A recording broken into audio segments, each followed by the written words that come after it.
মানুষের দুর্দশার অন্ত নেই। কখনো বা রাস্তা, কখনো পানীয় জল, কখনো বা সরকারি সাহায্য, যেটা তার প্রাপ্য হওয়ার কথা। এবার এর ঘটনা গন্ডাছড়া মহকুমার ডম্বুর জলাশয় সংলগ্ন সদানন্দ পাড়ার গজেন্দ্র রিয়াংয়ের। স্ত্রী ও 3 ছেলেকে নিয়ে চরম দুর্ভোগের মধ্য দিয়ে দিন কাটাচ্ছেন গজেন্দ্র রিয়াং। তার ভাগ্যে এখনো জোটেনি বিপিএল রেশন কার্ড। অভিযোগ, কয়েক বছর ধরে পঞ্চায়েত ও মহকুমা খাদ্য দপ্তরে যোগাযোগ করেও কোনো লাভ হচ্ছে না। এর মধ্যে ঘূর্ণিঝড়ে একটি বড় গাছ তাদের বসতঘরের উপর ভেঙে পড়ে, ফলে ঘরটি ব্যাপকভাবে ক্ষতিগ্রস্ত হয়। এই অবস্থায় এদিনও সরকারি সাহায্যের দাবি জানান গজেন্দ্র রিয়াং। আমরা শুনবো ঠিক কি জানাচ্ছেন তিনি।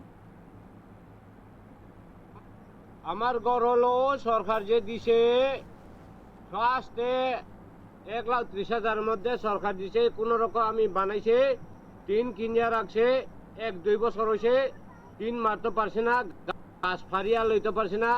এখন হইলো কি হয়েছে, কোন রকম আমি ছেলেটা ওই বেঙ্গালো হায়দ্রাবাদ গিয়া টিন মারছে যখন এই বড় গাছটা ভাঙ্গিয়া আরবার ওই টিনটা খারাপ করিয়া দিছিল। এখন আরবার করতে গেলে এখন সরকার মধ্যে আমি একটু সাহায্য চাই। এসডির মধ্যেও কাগজ দিছে, ব্লকেও দিছে, এখন পাইব না পাইব আমি কইতে পারি না।